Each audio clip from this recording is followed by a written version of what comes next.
ಪಶ್ಚಿಮ ಬಂಗಾಳದ ಮುಖ್ಯಮಂತ್ರಿ ಮಮತಾ ಬ್ಯಾನರ್ಜಿ ಅವರು ಇಂಡಿಯಾ ಮೈತ್ರಿಕೂಟದ ನಾಯಕತ್ವವನ್ನು ವಹಿಸುವ ಆಶಯವನ್ನು ಪ್ರಕಟಿಸಿದ್ದಾರೆ.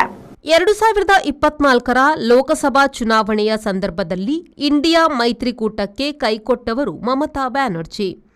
ತಮಿಳುನಾಡು, ಮಹಾರಾಷ್ಟ್ರ ಮಾದರಿಯಲ್ಲಿ ಲೋಕಸಭಾ ಚುನಾವಣೆಯಲ್ಲಿ ಪಡುವಣ ಬಂಗಾಳದಲ್ಲೂ ಇಂಡಿಯಾ ಮೈತ್ರಿ ಜಮಾಯಿಸಲು ಸಾಧ್ಯವಿತ್ತು. ಅವರು ಅವರ ಪಕ್ಷವನ್ನು ಮಾತ್ರ ನೋಡಿಕೊಂಡರು ಎಂದು ಆಪಾದಿಸುವವರು ಇದ್ದಾರೆ.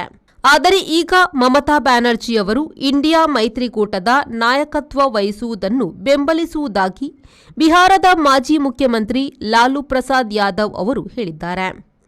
ಕಾಂಗ್ರೆಸ್ ಕೂಡ ಮಮತಾರನ್ನು ವಿರೋಧ ಪಕ್ಷದ ನಾಯಕಿಯಾಗಿ ಒಪ್ಪಿಕೊಳ್ಳುವುದು ಒಳ್ಳೆಯದು ಎಂದು ಕೂಡ ಲಾಲು ಯಾದವ್ ಹೇಳಿದರು. ಎನ್ಸಿಪಿಯ ಸುಪ್ರಿಯಾ ಸುಳೆ ಮೊದಲಾದವರು ಕೂಡ ಮಮತಾ ನಮಗೇನು ತೊಂದರೆ ಇಲ್ಲ ಎಂದಿದ್ದಾರೆ. ಆದರೆ ಶಿವಸೇನೆ ಯುಬಿಟಿ ನಾಯಕ ಸಂಜಯ್ ರಾವುತ್ ಹೇಳುವುದು ಬೇರೆ. ಬಿಜೆಪಿಯೇತರ ಪಕ್ಷಗಳಲ್ಲಿ ರಾಹುಲ್ ಗಾಂಧಿಯವರ ನಾಯಕತ್ವವನ್ನು ಪ್ರಶ್ನಿಸುವ ಮಟ್ಟದವರು ಯಾರೂ ಇಲ್ಲ.